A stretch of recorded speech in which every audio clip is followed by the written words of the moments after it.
Well, good morning. I'm very pleased to be here with Hodan Ahmed, who is from the partnership, the co-chair of the Partnership and Accountability Circle.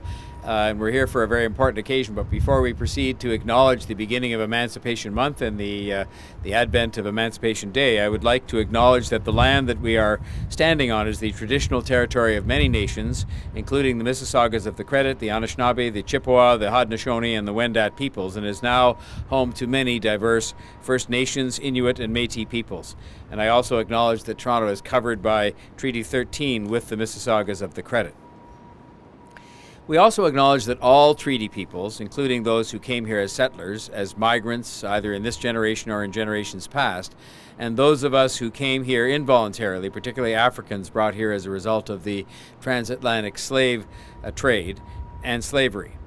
We also pay tribute to those ancestors of African origin and descent. I want to thank people for joining us virtually on this occasion. We are used to having these flag raisings, which are very important ways in which we can pay tribute to and show respect for different communities and different historic accomplishments that have happened over time. These flag raisings are normally attended by many people who come from around the community to be a part of these commemorations, but of course this hasn't been possible due to COVID-19, and so we've done them because we think it's important to continue with them, but we've done them obviously on a very limited basis, often with myself making some remarks and a representative of the community or the occasion or the historic event also making some remarks, as Hodan will do in a moment or two. But Emancipation Month starts tomorrow on August the 1st. August 1st for some may simply signal the start of a new month, but it also holds a much deeper meaning for our city's black communities, and I would say that it should hold a much deeper meaning in view of the diversity of this city for everybody who lives in the city of Toronto. Tomorrow is Emancipation Day and the start of Emancipation Month, and I'll read the proclamation of that month in just a moment. The month and the day were created to commemorate the journey towards freedom and equality and justice that is still ongoing. This month, we take the opportunity to acknowledge the legacy and history of slavery in Canada. Oftentimes people think, well, that was something that happened somewhere else, but it happened here too. And we are acknowledging the history and the legacy of that, but we're also acknowledging at the same time the rich and varied contributions that people of African descent have made to the building of our great city and of our great country. By being here today and by raising the Black Liberation flag, we are committing ourselves to not only learn more, to educate others, and to raise awareness, but we are acknowledging the presence of anti-Black racism within our society in this current time, but also acknowledging the history of anti-Black racism and its continued existence in our city up to this time. This is not an issue that is only prevalent in other places in the world. It is something that impacts residents right here in our own city in 2020. Black residents here in Toronto continue to experience the after effects and the legacy of slavery, and we must recognize that. The trauma of what happened then can still be felt now, and we recognize that in many cases of evil doings over time in history by many different groups against others, and it is no different in this case. Once we do recognize that openly and sincerely and compassionately, then we can commit ourselves further to working on how to address it.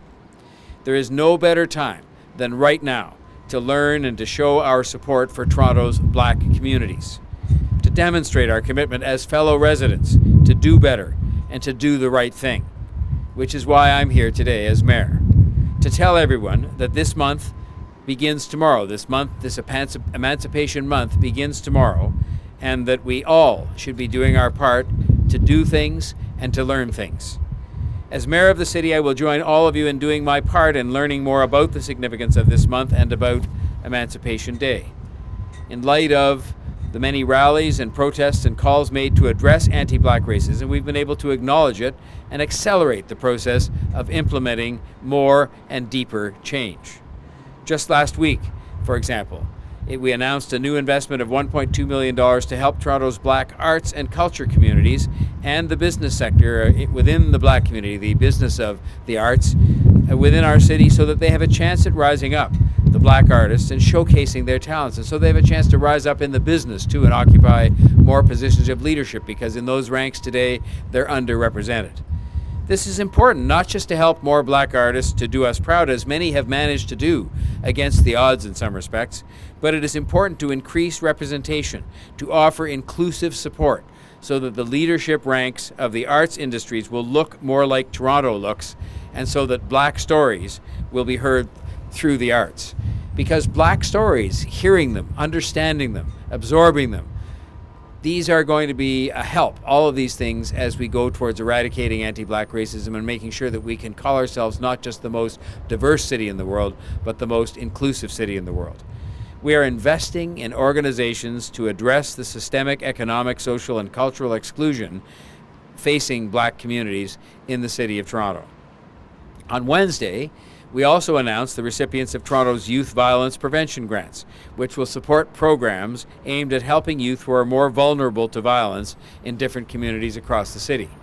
Just as we saw with the data on who is most vulnerable to COVID-19 itself, black youth have a higher rate of contact with the justice system, and we're putting more supports in place to help those young people to achieve their potential and stay out of the justice system. And that goes hand in hand with the need to address some of the reforms that we're going to be bringing about in the justice system and in policing itself.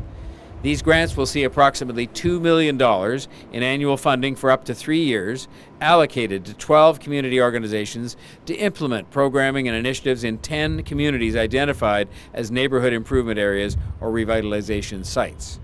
Organizations like the C Center for Young Black Professionals and Generation Chosen have been chosen to provide stable funding, to receive stable funding so they can continue to do their important work and expand upon it. This is just the start, and there is much more to do. And there will always be more work ahead for all of us in order to get this right. In closing, I want to say that this is not just going to be a flag raising to mark this important month and this important day. This is more. Given the broad consensus for change, I stand here and recognize that consensus again and acknowledge on behalf of all of the people of Toronto that we have our work to do, because there is systemic anti-black racism in the City of Toronto. This can be a month that can see the people of Toronto have their voices heard, and to have them understand and perceive that their voices are being heard, because they see change starting to take place. I will say that there are different ways of bringing about change, and there's often some disagreement about how that should best be done. But I think people will reach the end of this month and reach the end of this year and be able to see that change is happening, that their voices are being heard, that they are being listened to. This won't be just left to me alone as mayor. I know that we have got to this point with the help of many other key players, and so I want to take time to properly thank the Confronting Anti-Black Racism Unit in the City of Toronto. It was the first of its kind when we established it under my leadership in North America. No other city had had one before. And it's an organization that is taking initiatives and bringing about change, but also holding the city government to account. And Anthony Morgan from the Anti-Black Racism Unit is here today, and I thank him for his hard work and dedication and that of his team. I also want to thank Hodan from the Partnership and Accountability Circle for working with the city and for providing advice on the many challenges that are in front of us and holding us to account. Everybody needs to be held to account, and that includes the city government with the best of intentions, but we still need to be held to account. And lastly, I want to thank all the residents of the City of Toronto, particularly in the black communities, because while it's certainly not been limited to them in these very interesting times, we have heard those voices consistently and continuously for too long. But we've also now had them joined by many other voices that are talking to us and with us about the kinds of changes that have to be made. I am committed to leading the city's efforts to eradicate anti-black racism. I would encourage all of you to read more about emancipation, why we are celebrating on this day, why we have proclaimed this month. Residents in Toronto also have to be personally accountable for making sure that we eradicate anti-black racism. This isn't just the responsibility of people of African descent. It is the responsibility of every single person who resides in this city. Together, we have to make sure that fairness equal opportunity, equality, justice, a lack of discrimination is something that can be experienced. All of those good things can be experienced by every single resident of the city. Before I ask Hodan to say a few words, I'm just going to read the proclamation so that you can see what it says, and I will then, after the ceremony, I'll present it to her so that we can make sure to wipe it off in compliance with all the health rules that we're trying to comply with. It reads as follows. Emancipation Month, August 2020. Whereas Emancipation Month recognizes the struggle for human rights made by freedom-seeking Canadians of African descent, the month is an opportunity to acknowledge the legacy and history of slavery in Canada while celebrating the rich contributions that people of African descent have made to our city and to our country. By recognizing Emancipation Day on August 1st and Emancipation Month during August, we acknowledge an unforgiving period within our history and the importance of our ongoing commitment to eliminate discrimination in all of its forms. The month of August marks many significant milestones in the struggle and successes faced by people of African descent on a journey that led to the abolition of slavery.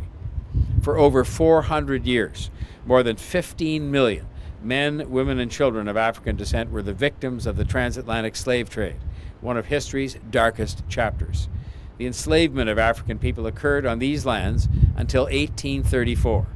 We also recognize that there are legacies of slavery that continue to impact the lives of people of African descent around the world and in our own city, and that we need to collectively address those.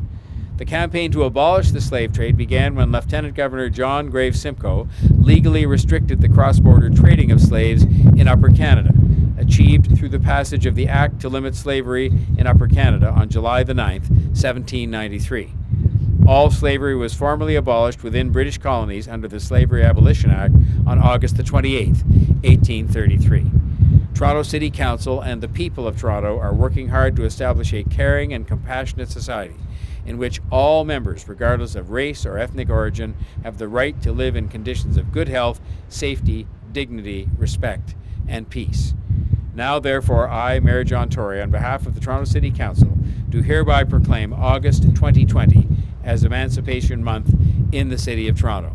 And I will formally present this to Hodan after the conclusion of this ceremony today so that she can put this in a place that is a place of special honor in the community in Toronto, with the understanding that there will be another one when we do this again next year so that we can make sure that various people have one of these original proclamations to honor this important day and this important month. And so it is now my pleasure to ask Hodan to say a few words. Thank you, Mayor Tory. And so I'm going to be very brief. So on this beautiful day, with both Old City Hall and New City Hall in front of us and around us, we are gathered to celebrate Emancipation Day. But to many Black Torontarians, this day is a testament of our continuous profound critique on the state of our society and that of our government, and the collective commitment that each one of us should demonstrate in dismantling anti-Black racism beyond symbolic measures. Emancipation Day stands as a galvanizing symbol for Black communities across Canada, ongoing struggle for liberation, self-determination, and the imagined reality of a world where Black people can determine their own triumph politically and economically in Canada and beyond. Thank you.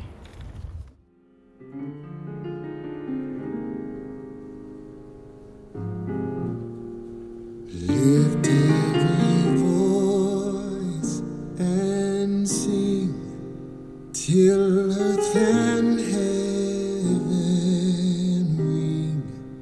ring with the harmonies of liberty. Let our rejoicing rise high as the listening skies. Let it resound loud as the rolling sea.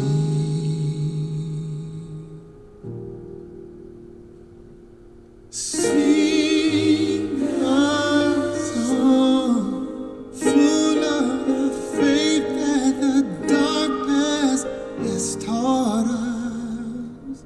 Sing a song full of the hope that the present has brought us.